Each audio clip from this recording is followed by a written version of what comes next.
इतनी रात को कौन आ गया? Hello sir. हेलो, कही क्या बात? सर आपने बुलाया? नहीं, मैंने तो आपको नहीं बुलाया। लेकिन सर फोन तो इसी रूम से आया है। लेकिन मैंने तो कोई फोन नहीं किया। देखिए, आपको कोई गलतफहमी हो रही होगी। ओके सर, कोई बात नहीं, सॉरी सर। ठीक है।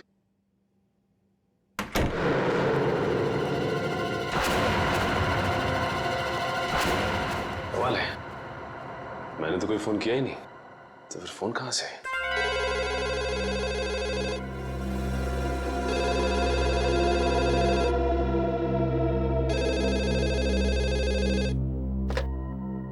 हेलो हेलो, आप सीआईडी ऑफिसर सचिन है ना? हाँ, मैं इंस्पेक्टर सचिन बोल रहा हूँ। बोलिए, क्या बात है? सर मेरी बात प्लीज गौर से सुनिएगा। एक खून होने वाला है सर। खून? किसका खून? एक आदमी अपनी मानसिक रूप से बीमार पत्नी की हत्या करने वाला है सर। सिर्फ आप ही है जो उन्हें बचा सकते हैं। उस बंगलों में उन दोनों के सिवाय और कोई नहीं है। ये आदमी रहता कहाँ पे? Hello hello hello.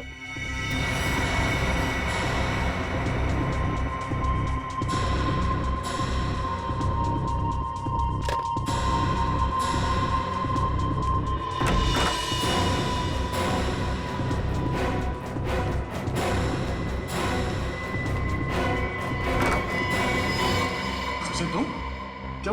एक आदमी का फोन आया था, उसने कहा किसी की जान को खतरा है। सर, मुझे भी ऐसा ही एक फोन कॉल आया था। तुम्हें भी फोन कॉल है? क्या कहा उस फोन करने वाले ने? सर वो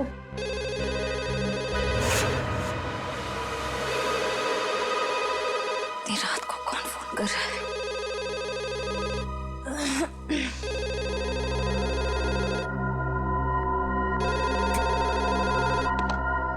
hello. Hello, inspector Shreya CID से। जी बोल रही हूँ। जी, मैं आपको बताना चाहती हूँ कि एक बुजुर्ग की जान को खतरा है। उनके रिश्तेदार उन्हें दौलत के लिए मारना चाहते हैं। कौन बोल रही हैं आप? कहाँ से बोल रही हैं?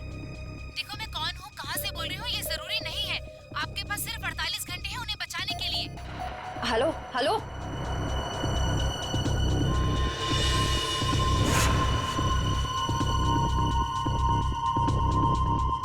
बुजुर्ग आदमी? सर, मुझे जिस आदमी ने फोन किया उसने ये बताया कि एक मानसिक रूप से बीमार पत्नी को उसका पति मारना चाहता है। फोन पे जिस आदमी से मेरी बात हुई उसने ये नहीं बताया कि कौन मरने वाला है। हाँ वो तो हो गया, सेमिनार ठीक ठाक ही रहा। ठीक है, गुड नाइट। ओके।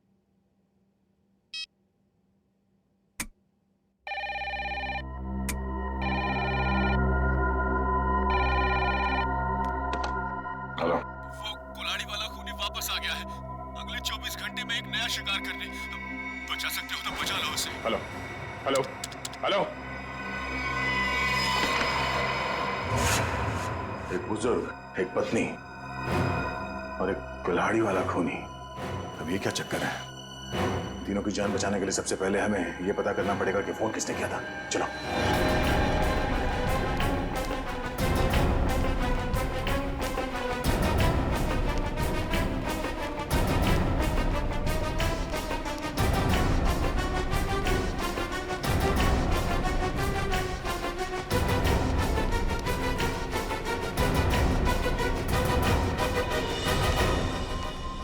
रिसेप्शन तो खाली है, कोई नहीं यहाँ पे। तो फिर फोन किसने किया सर यहाँ से?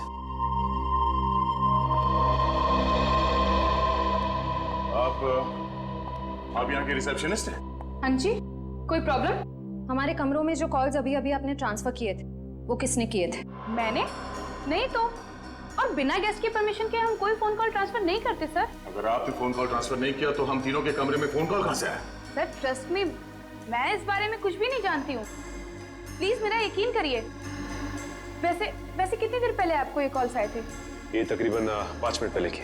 पर 5 मिनट पहले मैं रिसेप्शन पे नहीं थी सर। मैं कुछ काम से बाहर गई थी। ओह, शायद इसी बात का फायदा उठा के किसी ने यहाँ से कॉल ट्रांसफर किया है। रूबी, क्या बात है? कोई प्रॉब्लम है क्या? सर इन लोगों का कहना है कि इनके कमरे में कुछ फोन कॉल्स आए हैं। और पर सर मैंने फोन कॉल ट्रांसफर नहीं किया। देखो, गेस्ट इज ऑलवेज राइट। मेहमानों के साथ इस तरह से बहस नहीं किया करते। अगर ये लोग कह रहे हैं फोन कॉल्स आए हैं तो डेफिनेटली आए होंगे। अच्छा, रिसेप्शन के अलावा किसी और जगह से हमारे कमरों में कॉल ट्रांसफर किया जा सकता है? नहीं सर। ओह, इसका मतलब है कॉल ट्रांसफर यहाँ रिसेप्शन से ही किया गया है। मगर सर, हाँ सर, जाने से पहले मैंने चंदर को यहाँ रुकने के लिए कहा था। ये चंदर कौन है? हमारे स्टाफ का मेंबर है सर। और ये चंदर इस वक्त कहाँ है? हाँ,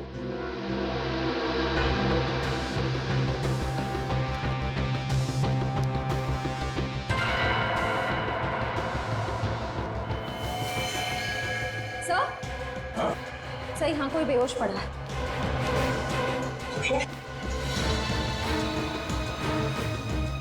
मैम प्लीज जरा पानी लेके आइए। या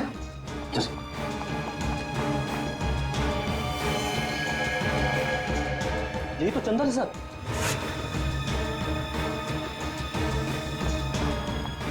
ये लीजिए सर।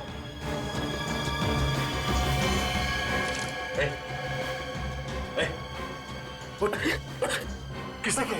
हाँ? कैसे हुआ? सर, मैं यहाँ पर बैठा था, किसी ने मेरे सर पे बहुत जोर से मारा। कौन था वो? चेहरा देखा उसका? हाँ सर, तो वो एक औरत और एक आदमी।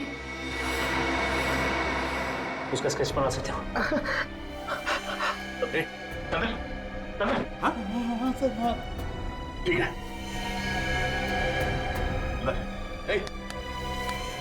मैनेजर साहब, एम्बुलेंस को फोन करो, हॉस्पिटल ले जाना पड़ेगा इसे, जल्दी।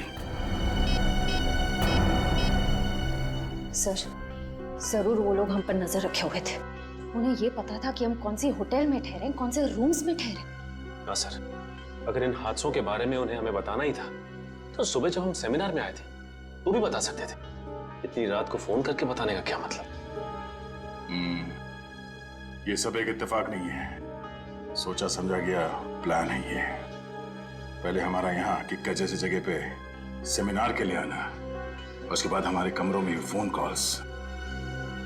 पहले में ये पता करना होगा कि वो 3 लोग कौन हैं जिन पे हमला होने वाला है। हाँ अभिजीत, छोटा सा शहर है ये किक्कर, मगर पता तो करना पड़ेगा ना कि कौन है वो बीमार औरत जिसका पति उसे मारना चाहता है, और वो बुजुर्ग जिसके पोते पोतियां उसकी जान लेना चाहते हैं। नहीं नहीं नहीं, हमारे आने की जरूरत नहीं है। श्रेया गई है पता करने के लिए, आ रही होगी। अच्छा अभिजीत, सिर्फ ये पता करना कि हमारे क्रिमिनल डेटाबेस में ऐसे कौन अपराधी है जो कुल्हाड़ियों से खून करते हैं और जो हाल ही में जेल से छूटा हो। Okay okay, thanks thanks. Sir, हाँ सर, पूरे किक्कर शहर में 6 औरतें जो दिमागी तौर से बीमार हैं। उनमें से 4 औरतों का ट्रीटमेंट हॉस्पिटल में चल रहा है और 2 औरतें हैं जो घर पर रहती हैं। उन 2 औरतों में से एक औरत है जो शादीशुदा है, मल्लिका। मल्लिका, और वो बुजुर्ग? सर, ये है वो बुजुर्ग की फोटो। इनका नाम केतन है, किक्कर शहर के सबसे बड़े रईस हैं। अगर इन्हें कुछ हो जाए तो इनकी पूरी जायदाद उनके पोते पोतियों को जाएगी। मल्लिका और केतन, इनके घर चल के देखना पड़ेगा। सर, क्यों ना मल्लिका के पति और केतन के रिश्तेदारों को हम गिरफ्तार कर लें? नहीं श्रेया, जुर्म करने का सोचना गुनाह नहीं है, जुर्म करना गुनाह है। इन लोगों को बिल्कुल भनक नहीं लगनी चाहिए कि हमें सब पता चल गया है। रंगे हाथों पकड़ना इन सबको। सर, हाँ? ये रहे उन 2 लोगों के स्केच जिन्होंने चंदर पर हमला किया और उसे बेहोश किया। ये दोनों तो? हाँ सर, ये दोनों वही हैं जो हमें सेमिनार में मिले थे।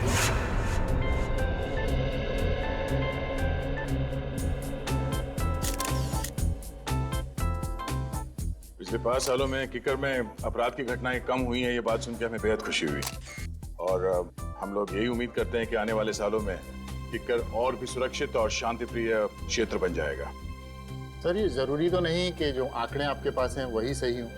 ये भी तो हो सकता है कि जुर्म उतने ही हो रहे हों लेकिन लोग रिपोर्ट नहीं लिख पा रहे हैं। देखिए, अगर ऐसा है तो कानून के लिए बेहद शर्मनाक चीज है। जिस दिन लोगों के मन से कानून का विश्वास उठ जाएगा, उस दिन वो अपने साथ हो रहे अत्याचार हमारे पास आके बताना बंद कर देंगे, और उस दिन इस देश की डेमोक्रेसी, यहाँ का प्रजातंत्र पूरी तरह रह जाएगा। आप बिल्कुल ठीक कह रहे हैं सर। आम आदमी को सीआईडी और पुलिस पर पूरा भरोसा रखना चाहिए और उनसे कुछ भी मदद लेने में बिल्कुल हिचकिचाना नहीं चाहिए।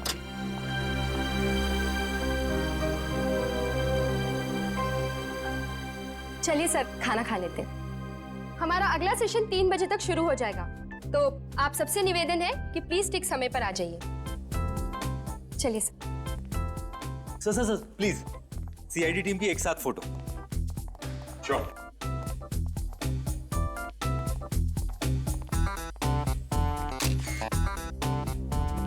Thank you sir. इन दोनों के बारे में अभय और माया से पता करो और इन दोनों को उनके ऑफिस बुलाओ। ये सब बिल्कुल झूठ है सर। भला क्यों हम किसी पर हमला करेंगे? अगर आप लोगों ने कुछ नहीं किया तो फिर चंदर ने आप ही लोगों का स्केच क्यों बनवाया? अब हमें क्या पता सर, आप चंदर से ही पूछ लीजिए ना। चंदर से पूछ चुके हैं, इसीलिए तो आप तक पहुंचे। अब ये बताइए कि आप लोग क्या गैलेक्सी स्टार में अक्सर जाते थे? जी हाँ सर, जब भी हम किक्कर आते हैं होटल गैलेक्सी स्टार में ही ठहरते हैं, लेकिन कल रात हम वहां नहीं गए थे। अच्छा, जब भी किक्कर आते वही रुकते, तो कल रात नहीं रुके? कोई खास वजह? हाँ, क्योंकि हमारी भतीजी की किक्कर में शादी हुई है और उसके बहुत कहने पर उस रात हम उसके घर ठहर गए थे। आप चाहे तो उससे पूछ सकते हैं। पूछ भी लेंगे और रिसेप्शन डेस्क पे लगे उंगलियों के निशान वो भी मैच करवा के देखेंगे। सर अगर आप चाहें तो हमारा लाई डिटेक्टर टेस्ट भी करवा सकते हैं। जब हमने कुछ किया ही नहीं तो भला हम क्यों डरे? सर मुझे लगता है कि ये लोग सच कह रहे हैं कि ये चंदर हमें गुमराह करने की कोशिश तो नहीं कर रहा है। चंदर ने हमसे कहा कि किसी ने उसके सर पे पीछे से हमला किया था, तो फिर उसने उसका चेहरा कैसे देखा, स्केच कैसे बनवाया?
चंदर को पता था कि साक्षी और केतन अक्सर इस होटल में आते थे, इसलिए हमें भटकाने के लिए उन्हीं का स्केच बनवाया। अरे ये चंदर कहाँ गया? इसी रूम में रखा था उसे सर। जैसे जरा आसपास देखना।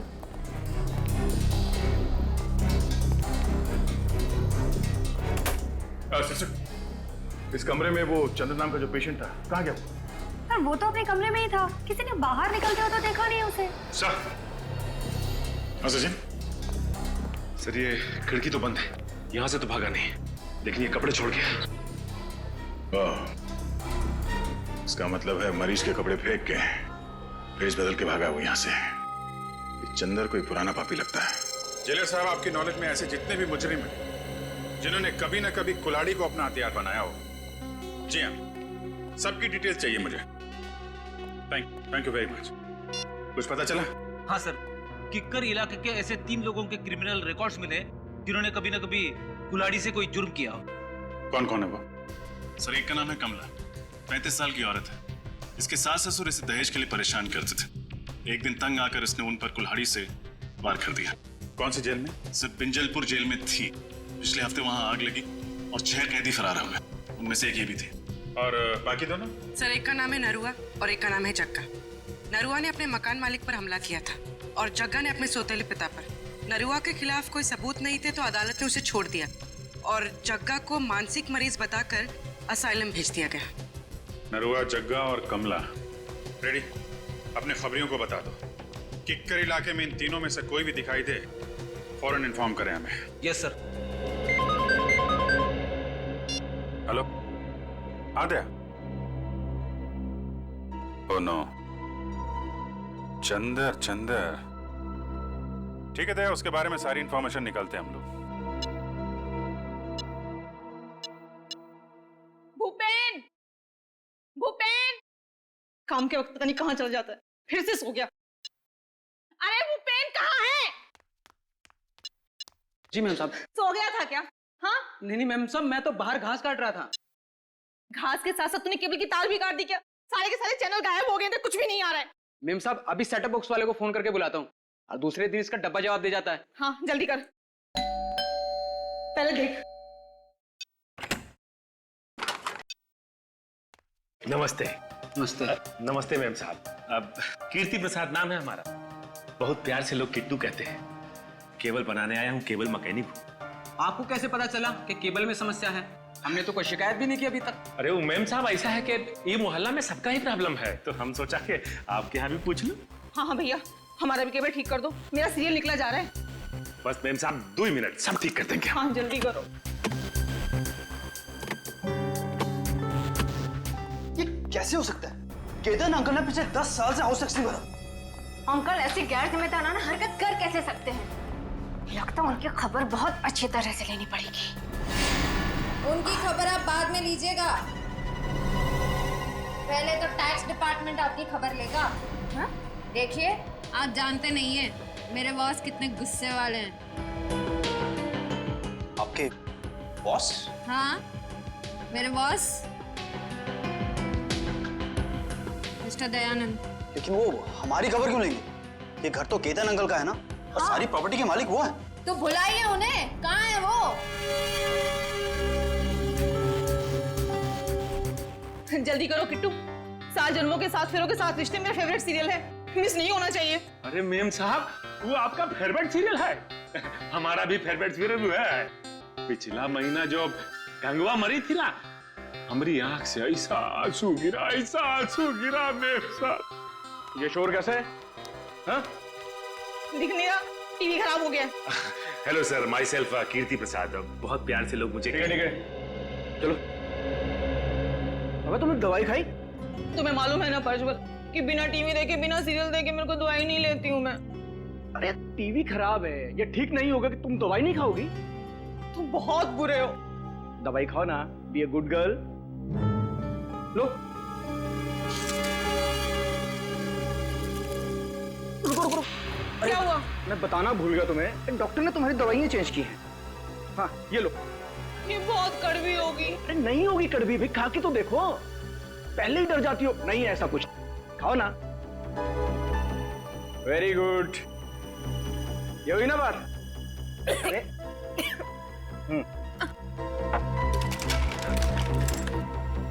आप क्या है कि आपका सेटअप बॉक्स में बारिश का वाटर घुस गया है, तो हम शाम को आगे ना आता हूँ।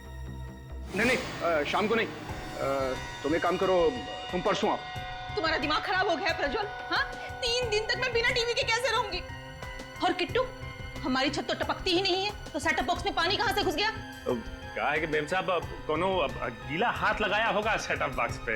ये SBP ने लगाया होगा। गुस्सा मत करो ना, सब ठीक हो जाए। सुनो सही, कैसे रहूंगे? तो क्या है मैम साहब के हमारे पास वो सुखाने के लिए पंप नहीं है, तो हम लेके आते हैं। हाँ भैया। अच्छा मैम साहब। क्या गिराया तूने? थोड़ा तो नहीं कुछ? अरे नहीं साहब कुछ नहीं। जाओ यहाँ से। हाँ हम आते हैं सर। क्यों गुस्सा कर रही हो तुम?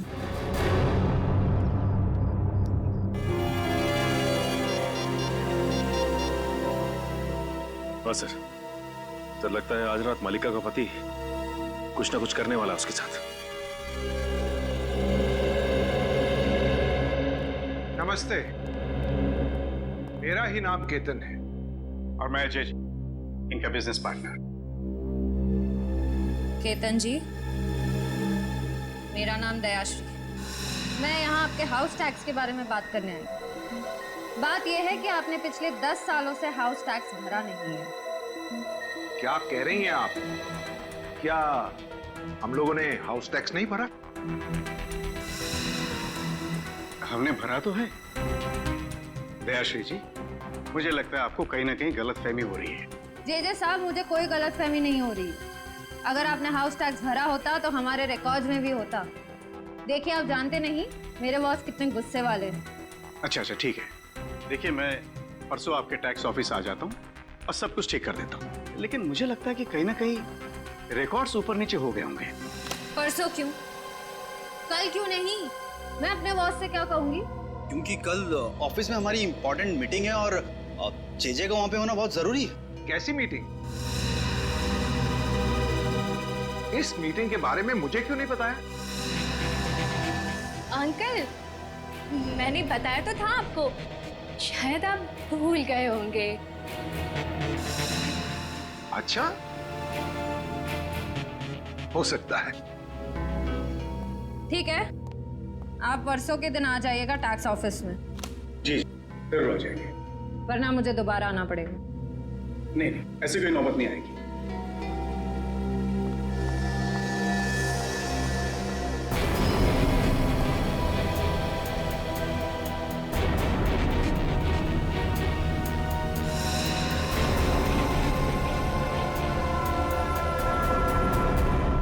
हाँ, किकर से भागा? हॉस्पिटल से? नहीं, मुझे नहीं लगता बहुत दूर गया होगा। हाँ? नहीं, जैसे ही कुछ पता चलता है मुझे इन्फॉर्म कर। तेरे को जितना बोला गया है उतना कर, ठीक है? चंद्र के बारे में कुछ पता चला? हमारे रिकॉर्ड्स में कुछ इन्फॉर्मेशन है? हाँ सर, उसी फोटो को स्कैन करके मैच करने की कोशिश कर रहे हैं। वो भी थोड़ा जल्दी करो, चंद्र हमारे हाथ से निकलना नहीं चाहिए। सर बस 2 मिनट। हाँ दे सर। यस सर, उसी काम में लगे हुए हैं। सर जैसे ही चंद्र की कोई इन्फॉर्मेशन मिलती है मैं आपको फोन करता हूँ। Yes sir. सर। हाँ बोलिए। सर चंद्र की इन्फॉर्मेशन मिल गई सर, ये देखिए। सर चंद्र का असली नाम मुंगेरी है। ये एक छोटा मोटा चोर है और कई बार जेल के चक्कर काट चुका है। अभी इसका बैंड बजाते सर, सीआईडी को चकमा देकर भाग रहा था। रहता कहाँ है? सर इसका कोई परमानेंट एड्रेस नहीं है। जब भी जेल से छूटता है तब नया ठिकाना बना लेता है। बड़ा ही पहुंचा हुआ खिलाड़ी है। आज तो आएगा ही। कब तक आंख में चोली खेलेगा हमारे साथ? सर इस चंद्र तक हम पहुंचेंगे कैसे? वो है ना हमारा खिलाड़ियों का खिलाड़ी, वो ला के देगा हमें चंद्र की कुंडली। कौन सर? तुम्हारा दोस्त ढेंचू। ढेंचू? हाँ फ्रेडी, ढेंचू को चंद्र की सारी इंफॉर्मेशन दे दो। उससे कहो कि घंटा पूरा होने से पहले मुझे उसका ठिकाना चाहिए। Yes sir.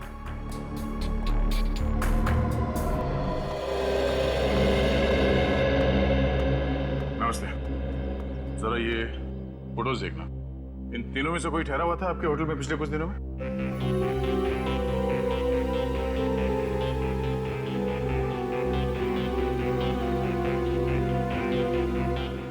ठीक है, थैंक यू। नहीं सर, ये तीनों तो नहीं आए थे, पर एक अजीब सा आदमी आया था जिसकी दाढ़ी थी और दिन में काला चश्मा पहन के रखा था और उसके पास में आईडी कार्ड भी नहीं था। आईडी प्रूफ नहीं था और आपने उससे होटल में ठहरने दिया? नहीं सर, बगैर आईडी के तो हम किसी को होटल में नहीं ठहराते। पास में ही सेवापूर्ण नाम का गेस्ट हाउस है, मैंने उसे वहां भेज दिया। सेवापूर्ण गेस्ट हाउस? हाँ सर, ऐसा एक आदमी आया तो है यहाँ पर, 10 दिन से यहीं पर रुका है। अभी भी होटल में ही है? जी नहीं, अभी तो बाहर गया है, शाम तक ही लौटेगा। बिना आईडी के तुमने उसे 10 दिन यहाँ पे ठहरने दिया? हाँ? जानते हो ना ये गैर कानूनी है। सरकार के नियमों को तोड़ा है तुमने। गलती हो गई सर, आगे से किसी को भी बिना आधार के नहीं रुकने दूंगा। जरा ये फोटो देखो, इन दोनों में से कौन था वो? नहीं सर, इनमें से तो किसी के जैसा नहीं दिखता। उसकी तो दाढ़ी थी सर। दाढ़ी मुझ नकली भी हो सकती है, ध्यान से देखो और पहचानो कौन है वो। नहीं सर, दाढ़ी हटाने के बावजूद भी वो इनमें से किसी के जैसा नहीं दिखेगा। अच्छा, तुम्हारे होटल में सीसीटीवी कैमरा है जहाँ पे उसका चेहरा देख सकते हैं? नहीं सर, छोटा सा गेस्ट हाउस है, गलती से कभी कभार 1-2 लोग आ जाते हैं, वो सीसीटीवी कैमरा अफोर्ड नहीं कर सकते ना सर। उसके बारे में कुछ बता सकते हो? कब उठता है, कहाँ जाता है, कब लौटता था वो? नहीं सर, उसके आने जाने का तो कोई ठिकाना नहीं था। कभी कभी सुबह निकल जाता था, कभी दोपहर को, कभी शाम को जल्दी लौट आता था, तो कभी कभी रात के 3-4 भी बज जाते थे सर। अच्छा,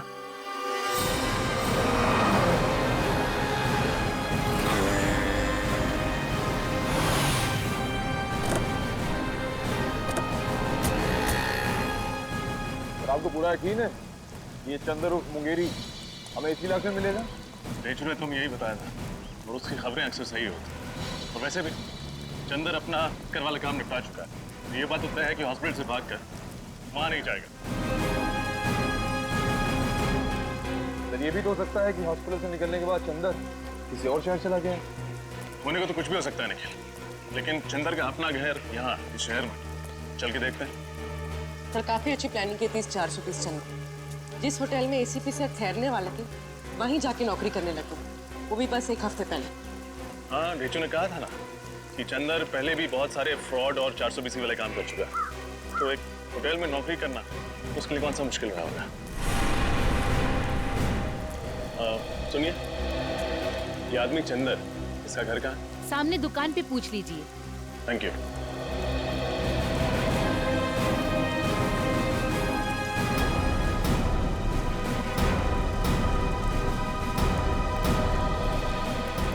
भाई साहब, ये चंदर का घर कहाँ है?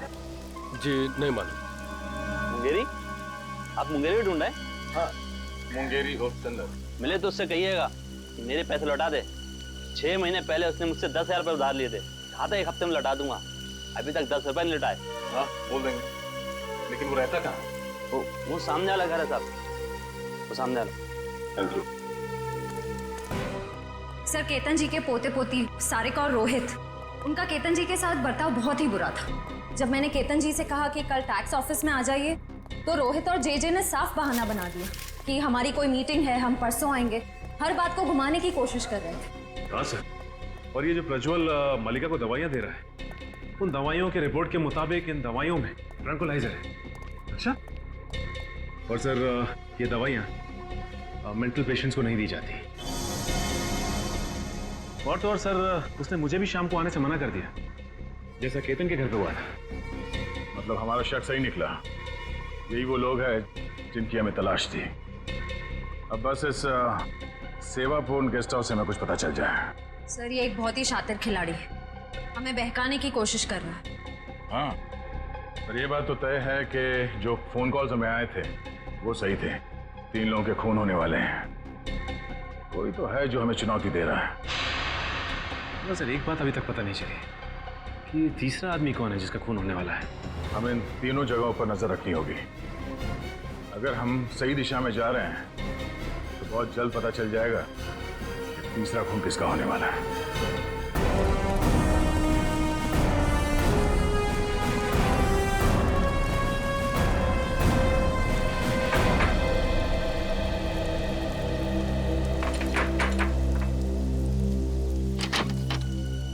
जी कहिए। मुंगेरी से मिलना। आप लोग? CID। निखिल, पूर्वी, देखो कहाँ है?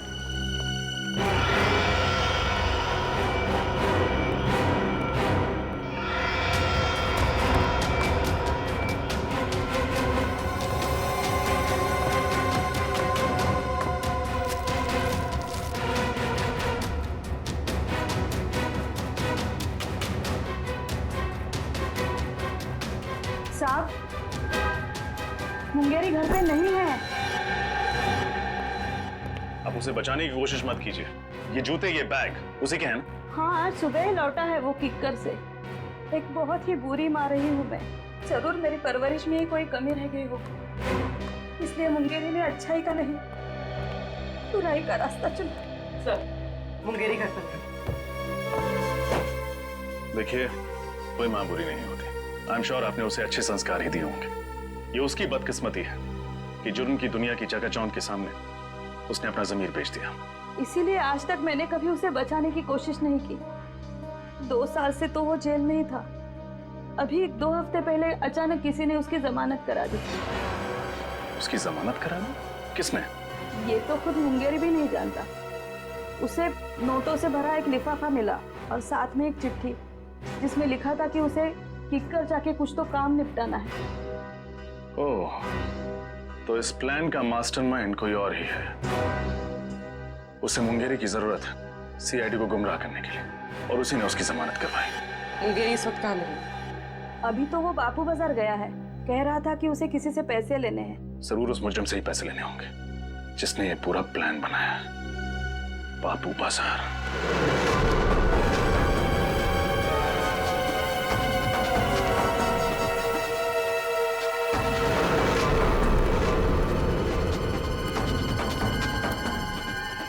यहाँ दिखते हैं। सर, वो रहा चंदर।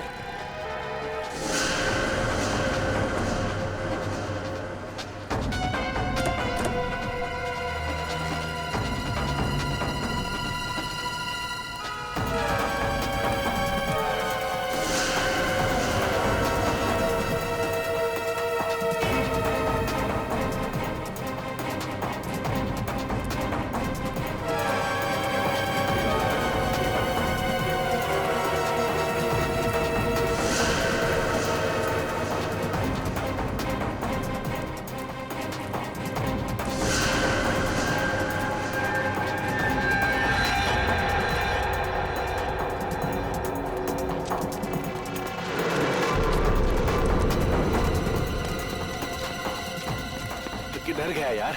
देख है वो देख। अच्छा इधर से चल चल चल चल।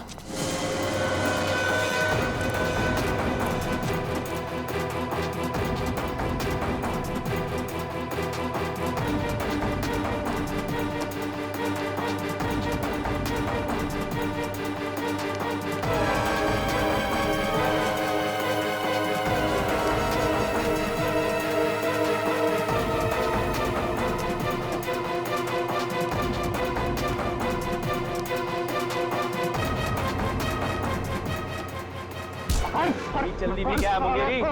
हमसे 2 पल बात नहीं करोगे? वैक्सीन वैक्सीन बैग दे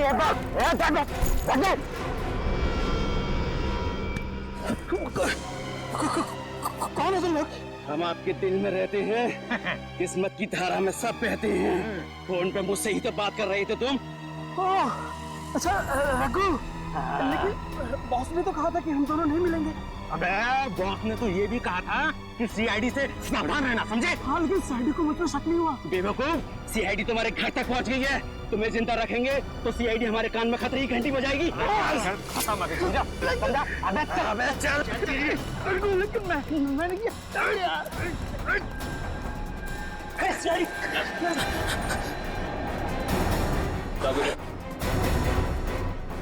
खतरे की घंटी भी बजाएंगे और इंसाफ की लोरी भी सुनाएंगे।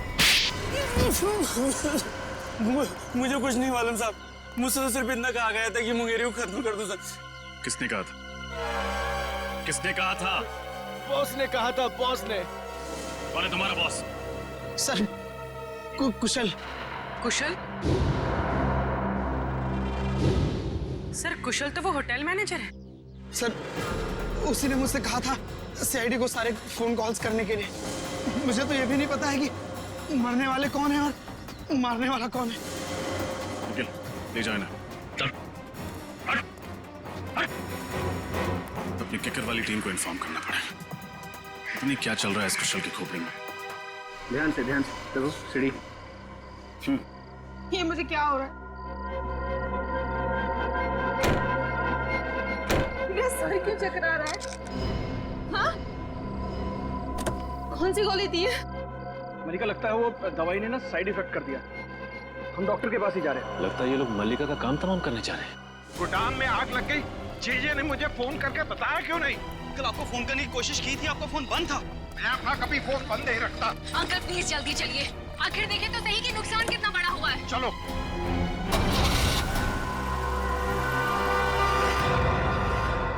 मैं मल्लिका को इस तरह से मौत के मुंह में जाने नहीं दे सकता। कुछ ना कुछ करना होगा उसके लिए।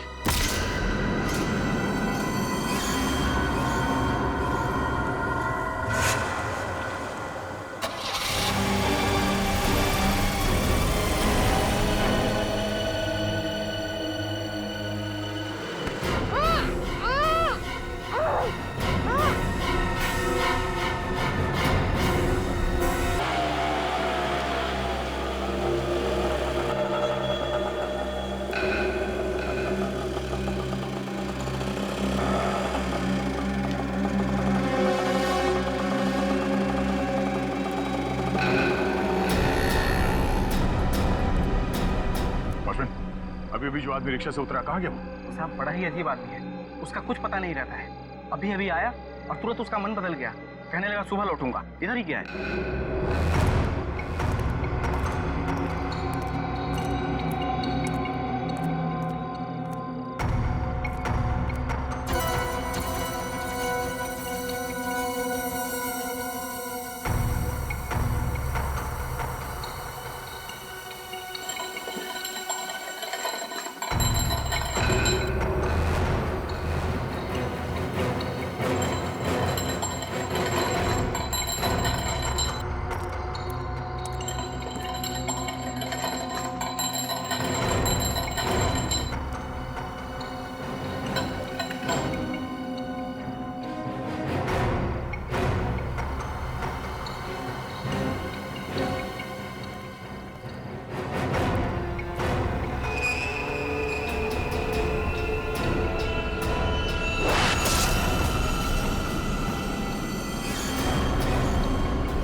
कुछ नहीं होने दूंगा मैं मलिका को। कुछ नहीं होगा उसे। कुछ नहीं।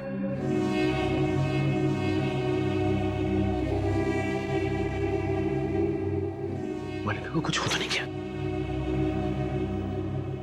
कुछ नहीं हो सकता उससे। दहशत। श्रेया। दहशत। श्रेया। श्रेया।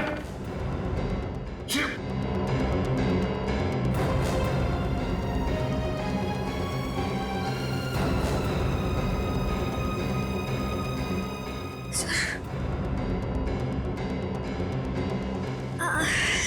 मेरे सर में बहुत दर्द हो रहा है। दहशत। दहशत। सर। सर। दहशत। दहशत। दहशत।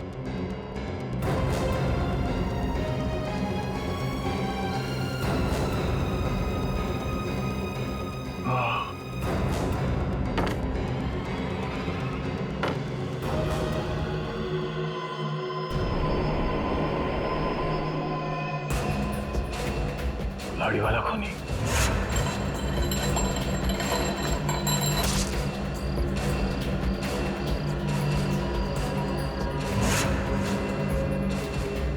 ये सब एक साजिश थी हमें बंदी बनाने की। क्या सर? मल्लिका और केतन जी भी इस साजिश में मिले हुए हैं? श्रेया, मुझे नहीं लगता मल्लिका और केतन इतने शातिर नहीं है। हाँ सर, उससे पहले कि वो उन तीनों का खून करे हमें बंदी बना लिया। सर, अगर हमारे यहाँ छूटने से पहले उसने उन लोगों को मार दिया तो? नहीं, ऐसा कुछ नहीं होगा। हम यहाँ से बाहर भी जाएंगे और उन्हें बचाएंगे भी। हमारे हाथ पैर बंधे हुए हैं, दिमाग तो खुला है। माफ कर दो और हम मक्खियां मारते रहेंगे। माफ कर दीजिए साहब, मुझे माफ कर दीजिए। मैंने ये सब पैसों के लालच में किया है साहब। किसने दिए पैसे? वो अभय और माया है साहब। अभय और माया?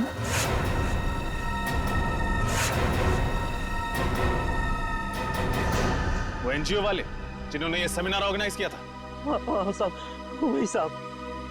साहब वो सेमिनार तो एक बहाना था साहब। वो लोग बोल रहे थे कि अब देखना हमारी चूहेदानी में सीआईडी के 3-3 चूहे कैसे आकर फंसते हैं। चूहों को नहीं, शेर को दावत दी है उन्होंने अपने घर पे। लोग सोच भी नहीं सकते तुम जैसे मच्छरों का दया सर क्या हाल करें। कहाँ रखा है हमारे तीनों ऑफिसर्स को? साहब मुझे नहीं मालूम साहब, कुछ नहीं मालूम। वो लोग बातें कर रहे थे कि ऐसी भीड़ भाड़ वाली जगह पे रखेंगे जहां पे किसी को शक ना हो साहब।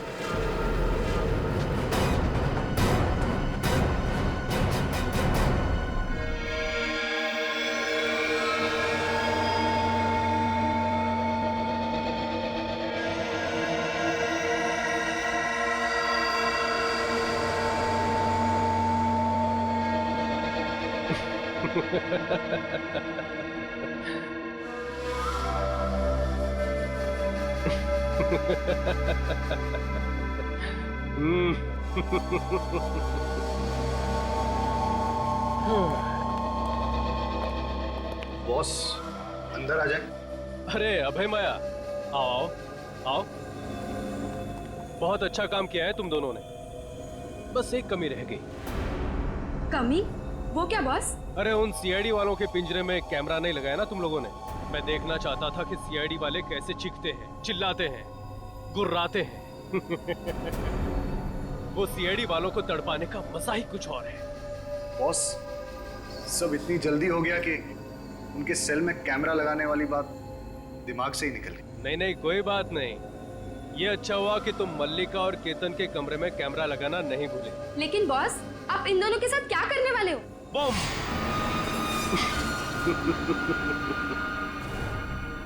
मार दूंगा उन्हें। और सीआईडी वालों को भी। इन 3 बेगुनाह लोगों को ना बचाने के पछतावे में ये सीआईडी वाले खुद ब खुद मर जाएंगे। लेकिन बस मलिका और केतन के अलावा वो तीसरा कौन है जिसे आप मारने वाले हो? वो तीसरा ही तो है तुरुप का इक्का, जिसकी मौत से सीआईडी वालों के हौसलों की भी मौत हो जाएगी। तुम बस देखते जाओ। बॉस, हमारा काम तो हो गया है, तो क्या हम किक्कर छोड़ के जा सकते हैं? तुम दोनों कुछ दिनों के लिए अंडरग्राउंड हो जाओ। तुम दोनों के पैसे तुम्हारे बैंक अकाउंट में ट्रांसफर कर दिए गए हैं। Thank you boss. अब होगा सीआईडी का सर्वनाश।